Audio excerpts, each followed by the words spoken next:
Buenas tardes, alumnos de segundo año B.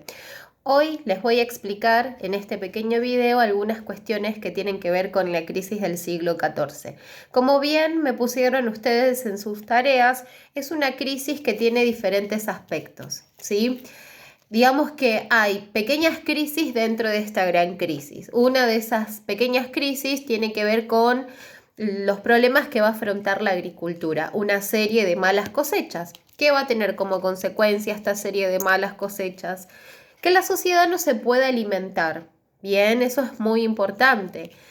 Dentro de esta crisis del siglo XIV tenemos otra pequeña crisis que tiene que ver con el problema ambiental, que es el impacto de mucho frío. Bien, este mismo frío va a hacer que las cosechas no respondan como tienen que responder, generando hambrunas y muertes. A esto, ¿qué se le va a sumar? La pequeña, más que pequeña, por decirlo de alguna manera, la pequeña situación que van a haber entre los campesinos, que van a empezar a sublevarse, bien, por no tener, digamos, los medios suficientes para poder seguir cosechando y darles de comer a su familia.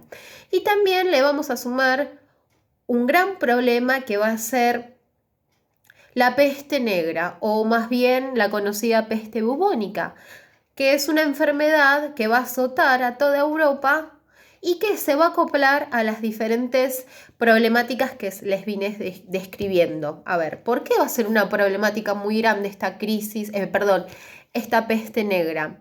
Porque la gente se va a morir, ¿bien? Se va a morir en medio de la calle, se va a morir y sin saber por qué.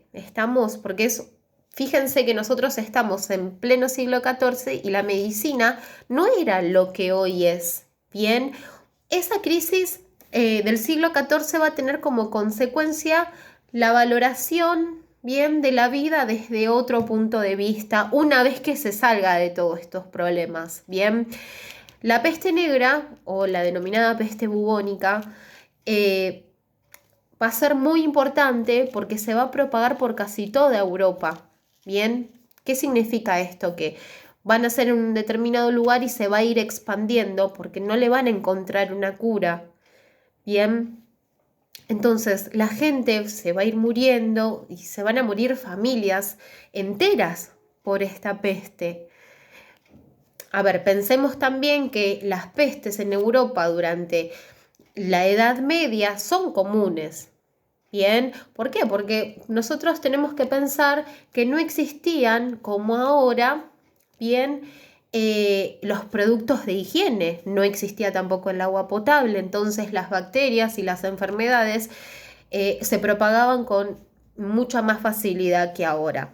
Pero la peste negra, en este contexto, va a venir a ser una problemática muy importante en Europa que también va a tener como consecuencias muchísimas muertes. Bien, eso es para tener en cuenta porque me pareció importante recalcarlo porque en las tareas no vi mucho de estos desarrollos, tanto en la crisis agrícola como en las problemáticas sociales que había y en la descripción de esta enfermedad de la peste bubónica o peste negra. Entonces se los digo por acá como para que ustedes puedan entenderlo y después puedan ir agregándolo a sus tareas. Bien, esto con lo que tiene que ver con la crisis del siglo XIV. Una vez que se sale de esa crisis del siglo XIV, como bien les dije, Europa va a tener como una nueva mirada del mundo. Va a empezar a ver y a repensarse de otra forma. Bien, y esa forma va a tener que ver con valorar un poco más las cuestiones que tengan que ver con la vida, ¿sí? Una de esas características que van a ser nuevas tiene que ver con el fortalecimiento de las monarquías. Recuerden que cae el Imperio Romano que abarcaba gran parte de Europa central.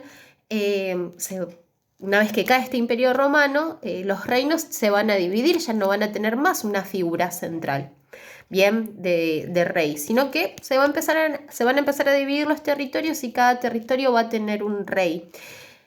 Esas monarquías se van a fortalecer, bien, se van a hacer más fuertes. Esa es una de las características positivas que vamos a tener después de la crisis del siglo XIV. Bien, Otra de las cuestiones que vamos a tener como cosa positiva es que los campesinos van a intentar a mejorar sus cosechas para tener, digamos, un control sobre el clima y demás cuestiones. Y así se va a dar inicio a lo que llamamos o lo que conocemos como la modernidad, que va a empezar bien con el humanismo, que es una corriente filosófica que se va a dar en Europa, bien, y que también se va a expandir. Esto como por un lado para entender lo que vamos a iniciar en Europa. ¿Estamos? Esto hasta acá, Europa. Vamos a dejar un poquito Europa, vamos a dejar ahí el puntapié para arrancar con el humanismo más adelante, y ahora nos vamos a ir a América. ¿Se acuerdan que yo el primer día de clase que estuve con ustedes les dije que nuestra materia se iba a encargar de estudiar tanto los sucesos importantes de Europa, de la modernidad, como la historia de América? Bien, entonces ahora nos vamos a América, nos venimos para estos lados y vamos a empezar a estudiar las civilizaciones antiguas. Sí, cuando yo digo civilizaciones antiguas, seguramente en sus cabecitas aparecen los mayas, incas y aztecas. Pero las civilizaciones antiguas no son solamente los mayas, incas y aztecas, sino que antes de esas grandes civilizaciones, que obviamente también las vamos a estudiar, hay otras civilizaciones que dan inicio a la vida en América. Bien, los primeros pobladores que vienen por el estrecho de Bering y se asientan cerca de los recursos naturales van a dar inicio a esas primeras poblaciones en América y esas primeras civilizaciones. ¿Sí? Entonces, nos vamos a centrar a estudiar y a buscar información sobre las civilizaciones originarias que se van a encontrar en América Central, ¿bien? Y en América del Sur, ¿bien? Primeramente vamos a estudiar los mayas, después vamos a estudiar los aztecas y después vamos a estudiar los incas. Pero en paralelo con eso, cuando nosotros busquemos información, vamos a encontrar también otras civilizaciones que van a ser parte de América. Entonces, para ir ordenándonos, bien, ¿qué es lo que tenemos que hacer como actividad? Bueno, punto número 1, arreglar la consigna número 5 de la crisis del siglo XIV. Bien, con la explicación, arreglamos esa consigna. Dejamos ahí un poco historia de Europa y nos vamos para América, ¿bien? Y lo primero que hacemos es buscar información general sobre las civilizaciones clásicas de América, ¿bien? ¿Qué tenemos que tener en cuenta en esa información cuando buscamos? Bueno, sus creencias, si tenían religiones, si creían en uno o en varios dioses, si tenían un sistema económico, si tenían un sistema social. ¿Sí? Lo primero, lo que vamos a buscar es de manera general y después nos vamos a ir centrando en las grandes características de cada una de ellas. Bueno, espero que les haya gustado este video y bueno, cualquier cosa que necesiten, ustedes pueden escribirme. Les mando un beso grande. Chau, chau.